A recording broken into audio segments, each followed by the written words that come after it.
Man, it is so nice to be with you guys. Yeah, I do. I like y'all's energy down here. I'm gonna take y'all with me. Can we work that out where I can, everywhere I go on the road, I got a little, you guys with your sun in the face, I'm sorry about that. And my upper row people, hello in the upper row in the shade.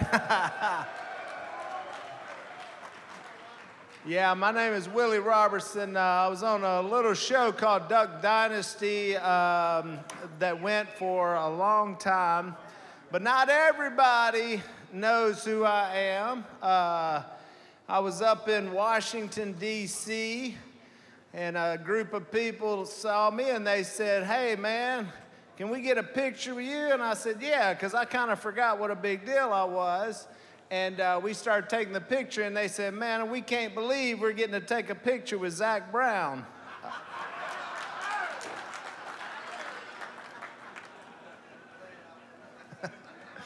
Maybe y'all don't know who Zach Brown is. He's a guy that looks like me. So I was I was deer hunting in the middle of the state, and I was in the little town of Columbia, Louisiana, and I walked in yeah, there you are. And then I walked in the gas station. I got full camouflage on. I got face paint on. I just got out of a deer stand. I walked in there, and the young lady, she said, "Holy cow, you look just like one of those Duck Dynasty guys." And I said, "You know, I hear that all the time." And she goes, "I bet you do." And I said, "Yeah, I do." And she goes, "Well, I know one of them." I said, "Who do you know?" She said, "Willie." I said, "Wow, that's unbelievable." Now, you don't get to do this often with people, but I said, "What's he like?" And I don't know what the answer's gonna be. She goes, "Oh, he's cool, man." I said, "Oh, that's good to hear, because sometimes these famous people ain't what they like on TV." And she goes like, "Oh, no, he's cool. You know, he comes in here all the time." And I said, "Well, that's great." And I walked out of the store, and she didn't even know she was talking to one of her best friends. So I went out to Los Angeles, California. I was on, hey, where are you? How'd you get here? I was doing a show called The Masked Singer, all right? So this is a show where you put a mask on and you sing and people try to figure out who you are, okay? So I'm out in Los Angeles, and they said, "Willie, you can be whatever you want to be. You can change your voice. You can change your personality. Just have fun with it." And I was starting to think like, man, well, who could I be? This would be so cool. And they said, "But we got a costume picked out for you." And I was like, "Well, I thought I got to pick it." And they said, "Well, we just want you to see it." And I said, "What is it?" And they said, "It's a duck." I said, "Well, dadgum, I work for Duck Commander. I can't even get away from this duck thing." And then I saw the costume, and oh, man, this thing was awesome. I was 9 feet, 6 inches tall, the most beautiful wood duck you've ever seen in your life. I had a little suit on. I said, "Oh, yeah, this is going to be awesome." And so they started calling me my name. They don't call you by your real name. So my nickname that they called me was Duck. So every time they referred to me, they'd say Duck. They'd say Duck. Well, then right before the show came out, they said, "Well, now we want to change your name. Now we want it to be Mallard." And I said, "Well, Mallard's an awesome name, but..."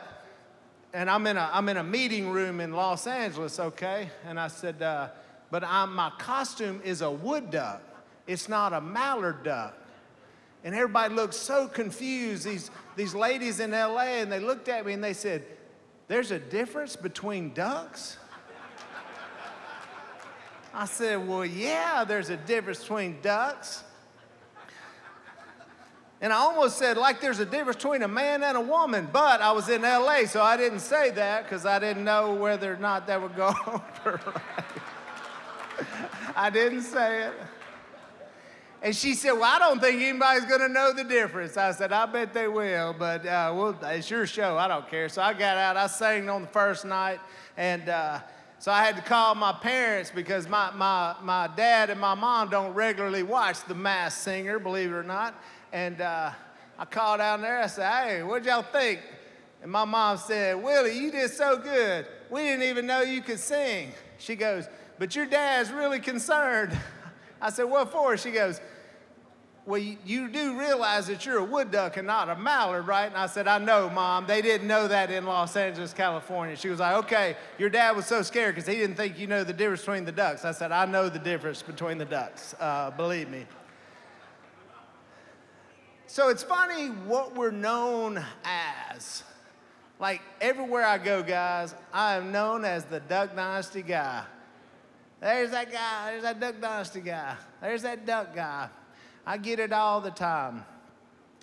But it doesn't matter what I've done in my life and what TV shows or movies or whatever I've done. You know what I'm really most importantly want to be known as? I want to be known as a Jesus guy.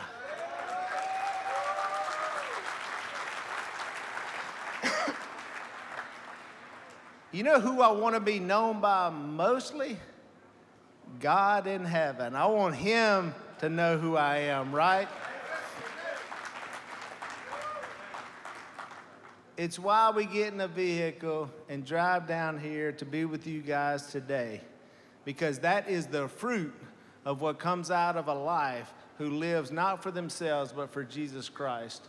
And so I came down here today to be with you. You know why? Because you are important. You are important to God. You're important to me. And I wanted to come down here. It ain't because I'm a good guy. It's because of who lives in me that is coming out of me that really tells you who I am. Okay?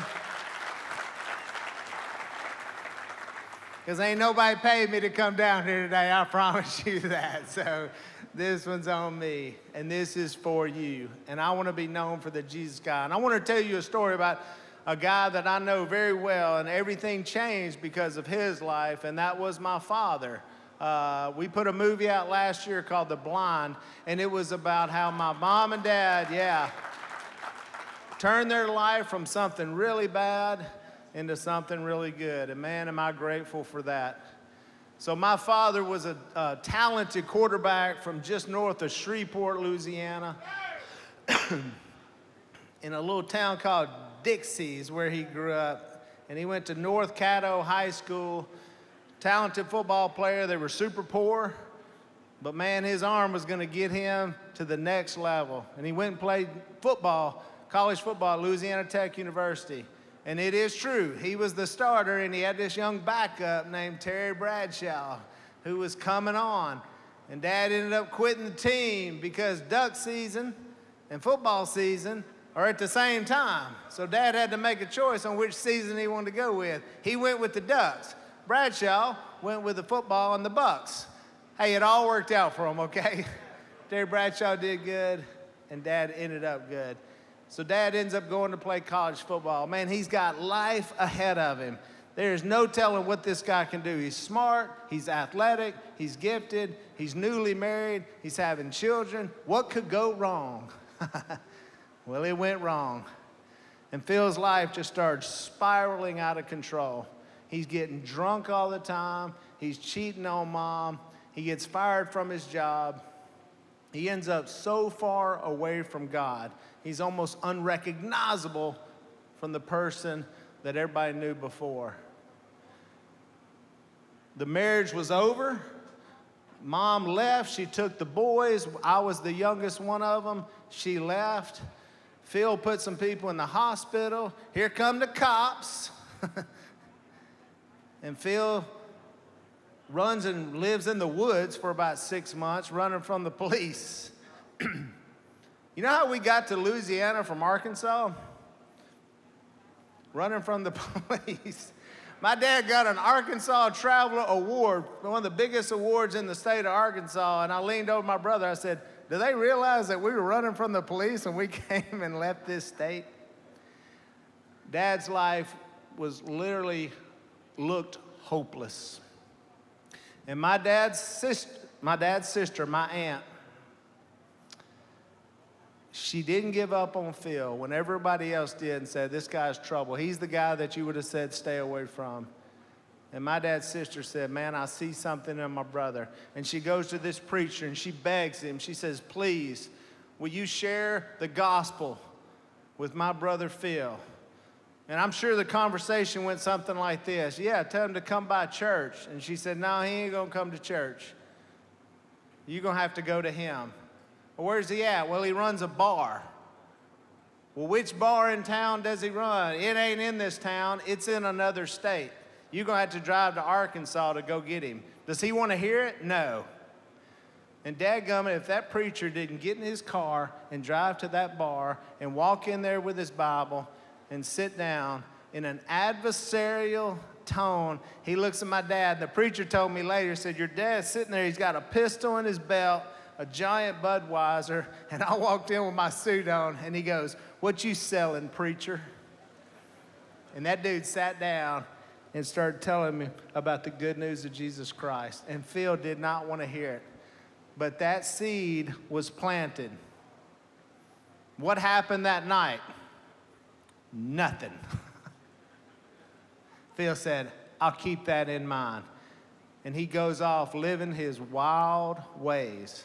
And it wasn't until he was laying in a cypress log with a high fever, about dead, had lost everything, is when he cried out to God and said, God, I need something more than what I've gotten myself into. And he ran back and found that guy, and he said, can you tell me more about how dead people can live again, how there's hope, how there's something beyond this, how sins can be forgiven? Can you tell me more about that story? And that preacher said, you got it, buddy. And he just starts connecting him with the Bible and the good news or the gospel of Jesus Christ. My dad obeys the gospel. My mother obeys the gospel. Both of them are baptized. And life for me completely changed. See, here's the deal. Had that not happened, the family is split up. I grew up a completely different lifestyle. It affected you right now. You know why? I wouldn't be standing here on this stage. Were it not for the gospel, I wouldn't be here. There wouldn't have been a Duck Commander. There wouldn't have been a show called Duck Dynasty. You wouldn't have gotten to watch and laugh. You wouldn't have known who even Uncle Si was. None of that would have happened. We have millions of followers. We've had podcasts with millions of listeners. We put movies out that have changed people's lives all over the world. That show ended with a prayer. It wasn't just a prayer in America. That show was shown in over 100 countries all over the world. People are watching a prayer. They don't pray. And they're going, look at this. What is this? None of that stuff would have happened had it not been for one couple in Junction City, Arkansas, and a guy sharing the good news with them. That's the power of the gospel. It ain't us. The Bible says we are not ashamed of the gospel, for it has the power of salvation. It ain't me, it ain't you. The power is what Jesus did. And I saw it work in my own life. Because see, once Phil came to the Lord, he didn't say, well, now let me try to go to church as much as I can and try to be a good person. No. In Matthew 28, Jesus said, I want you to go do three things. Jesus has died, Jesus has buried, Jesus has been raised to life. This is right before he takes off. He says, I want you to go do three things. You go make disciples, you go baptize people, and you go teach people. Well, my dad took that literally. And so everything in our lives is always viewed through that. Can we make disciples? Can we baptize people? Can we teach people? And if we're going to do that, we've got to be able to open our mouth. And that's why I wrote that book. I had a book come out this year called Gospeller. One who shares the gospel. Not necessarily like a pastor. I'm talking about regular dudes like me and like you, who just have always known for sharing the gospel. It just flows out of our mouth. I'm not going to be able to talk without talking about how good the gospel is. So let me tell you something. I hope, as I finish up here, I don't want to be known just for all the things that I've done all the good things, I mean, like TV and all that, the things that kind of made me famous. And I definitely don't want to be known by the bad things I've done. And you don't either, do you? Let me tell you something, your identity is not what you are. As an inmate or as someone who's committed a crime or whatever, that is not who you are. That can be taken away by the gospel and the good news of Jesus. Thank God there's a plan that can help us all. When he did that, he thought about you, he thought about me, he thought about people all over the world. You're never too far. You're never too far away from that. But the thing is it going to transform your life to where then you become a different person to everybody that even knows you? How many feels we got in this house today? How many people we got here saying, I used to be like that, you're right, but now I am a completely different new person. And it's not because of us, it is because how God has transformed our life. When you see the Robertson family, when you see Duck Dynasty, I hope you don't think just about those bearded guys with duck calls. And I had a duck call, and I was going to bring it in. I tried to smuggle it in, but the warden found it, so I have no doubt. I'm just joking. Don't just think about that. You think about how God transformed this life, and every time you see it, I want you to think, that almost didn't happen were it not for the gospel coming in. So let me tell you something, guys. Let the gospel and let God transform your life. And you start telling everybody you know. You got kids, you got family, you got people looking at you. You can be the best example of turning into a completely different person. And then you can give all the glory to God. And you can say, that's what happened and that's who changed me. I can't wait for the rest of the day, guys. We are going to have so much fun. We've got more music. We got more talks. I'm so grateful to be with you in my own state here in Louisiana. I was just in San Quentin, California last week doing the same thing, and it really helps my heart to be right here in Louisiana. I love you guys, and I'm going to be glad to spend the day with you. Thank you so much.